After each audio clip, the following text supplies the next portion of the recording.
আপনারা ইসলাম, আমাদের যে ইসলাম ধর্ম, যে ধর্ম বিশ্বাস করি, ইসলাম ধর্ম নারীদেরকে সর্বোচ্চ স্বাধীনতা দিয়েছে এবং নারীদেরকে সর্বোচ্চ সম্মানের জায়গা দিয়েছে। আপনি পর্দার সাথে চাকরি করতে পারবেন, ব্যবসা করতে পারবেন, মানবিক কাজ করতে পারবেন।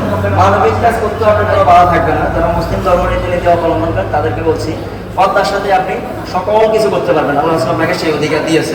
তো আপনি মানবিক কাজে, যে আমাদের নয়ন ভাই বলছিল যে প্রত্যেকটা, যেমন আমাদের স্বপ্নপুরন ফাউন্ডেশন এখন রানিং একটা ইভেন্ট চলতেছে, জগন্নাথ দিকে একটা ঘর, সবাই ঘর নির্মাণ। তো এরকম অনেকগুলো আপনারা দেখবেন, যে মানবিক মোড় দেখবেন ফেসবুকে, আপনি এটা ছড়িয়ে দেওয়ার চেষ্টা করবেন।